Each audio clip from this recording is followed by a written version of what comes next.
ہنسنے کی بات نہیں ہے، میرے جملے غلط ہیں، مجھے اگر میرے جملے الحمدللہ غلط نہیں ہے، اگر تلخ ہیں تو مجھے آپ معاف کریں۔ اس سے گھر لٹ رہے ہیں، ہمارے گھر تباہ ہو رہے ہیں، ہماری بیٹیوں کی آبرو لٹ رہی ہے، کس کو جا کر کے کہے؟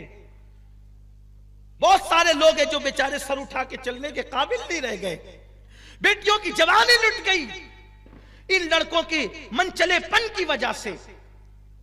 ہر بندہ مجنوں بننا چاہتا ہے، کیا بنا رکھا ہے، کیا حالات بنا رکھے؟ مسلمانوں ایک تم ہی تھے کہ ہندوستان میں تم نہ مسجد بنانے آئے تھے نہ مدرسے بنانے آئے تھے، پہلی مرتبہ جب تم آئے تھے تو صرف ایک عورت کی آبرو کی حفاظت کے لیے آئے تھے، اور تمہارے تقدس سے متاثر ہو کر لوگ کلمہ پڑھتے گئے، مسجد مدرسے بنتے گئے۔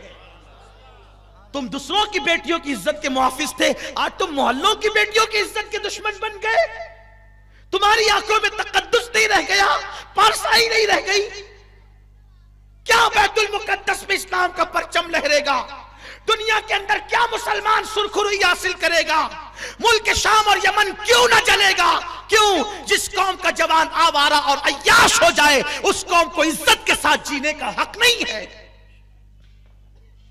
ہمیں تو اللہ نے بہت تقدس کے لیے پیدا کیا تھا، قوموں کی امامت کے لیے پیدا کیا تھا، لیکن بس اسی میں الجھ گئے۔ لڑکی لڑکی لڑکی اور عشق اور عشق اور عشق اور آوارگی، انٹرنیٹ اور فیس بک اور یہ سب تماشے۔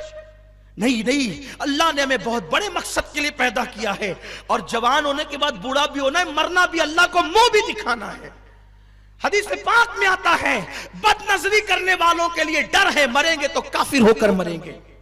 نگاہوں کی حفاظت کرو، نگاہوں کی حفاظت کرو۔ میرے نبی فرماتے ہیں صلی اللہ علیہ وسلم، جو کسی خوبصورت عورت کسی کو گناہ کی دعوت دے اور یہ سوچ کر کہ اللہ دیکھ رہا ہے، وہ چھوڑ دے اور وہاں سے ہٹ جائے، اللہ اس کی مغفرت فرما دیتا ہے اور بے حساب اللہ اس کو جنت عطا فرمائے گا۔ عرض کر رہا تھا، اس جوان نے کہا ٹھیک ہے میں تیری مدد کروں گا۔ کیا ہوا؟ وہ جاتا مسجد میں نماز پڑھتا، امام کو لے کے بیٹھ جاتا، الجھائے رکھتا، مسئلے مسائل پر۔ کئی دن گزرے، ایک دن اس کو احساس ہوا یار میں غلط کر رہا ہوں، مسجد کے امام کے ساتھ میں غلط کر رہا ہوں کہ میں ان کو پکڑے رہتا ہوں، میرا دوست وہاں جا کے پتہ نہیں کیا کرتا ہوگا۔ اس نے امام سے کہا حضرت معاف کرنا، میں نہ نمازی ہوں نہ مجھے علم سے کوئی دلچسپی ہے، میرے دوست کو آپ کی بیوی سے اس کا دل لگ گیا، اور اس نے مجھے کہا کہ میں آپ کو الجھاؤں، اور میں آپ کو الجھاتا رہا اور مسئلے مسائل میں پھنساتا رہا، اور وہ آپ کے گھر جا کے پتہ نہیں کیا کرتا رہا، حضرت مجھے معاف کر دیں، میں نے بہت بڑی غلطی کی۔ یہ بات سننے کے بعد امام کو کیا ہونا چاہیے تھا؟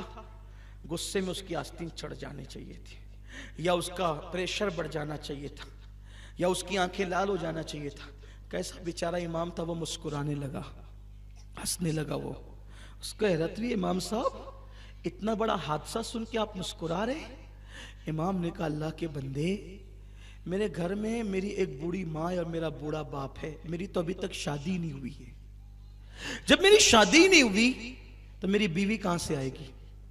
جب میری شادی ہی نہیں ہوئی تو میری بیوی کہاں سے آئے گی؟ اور میری کس بیوی سے تیرے دوست کا دل لگ گیا؟ میں تو کنوارا ہوں، ابھی تو ڈھونڈ رہے ہم لوگ شادی کے لیے۔ تو فوراً اس کے دماغ کی بتی جلی، ارے اگر امام صاحب کی شادی نہیں ہوئی تو یہ جاتا کہاں تھا؟ تو جب تحقیق کی گئی تو پتا چلا امام کی تو شادی نہیں ہوئی تھی، یہ اس کو مسجد بھیج کر اس کے گھر جاتا تھا۔ ہنسنے کی بات نہیں ہے، یعنی کہ دوسرے کے گھر میں چاہے وہ پتھر مارنے والے کا خود کا گھر چکنا چور ہو گیا۔ اس لیے کبھی کسی کی برے کام میں مدد نہیں کرنا، مانتا ہے تو ٹھیک ہے سمجھاؤ، نہیں مانتا ہے تو اس سے الگ ہو جاؤ۔ تو یہ انٹرنیٹ اور موبائل جو ہم بچیوں کو دے رہے اس کے نقصانات ہیں۔ بیٹی کو مت دو موبائل، کوئی ضرورت نہیں ہے بیٹیوں کو موبائل دینے کی، اسی سے یہ سارے فتنے ہو رہے۔ انٹرنیٹ اور واٹس ایپ اور پتہ نہیں کیا کیا بیٹیاں چلا رہی ہے، اور میرے نوجوانوں سے بھی گزارش ہے مت کرو یہ دیوانگی، ورنہ تباہ ہو جاؤ گے۔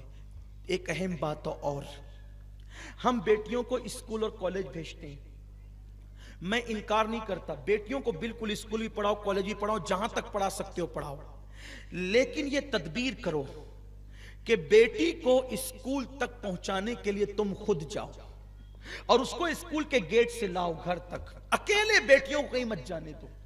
آپ کہیں گے وہ کیوں؟ میں کہتا ہوں ہمارے مذہب میں سب سے مقدس ترین اگر کوئی سفر ہے تو وہ سفر حج ہے۔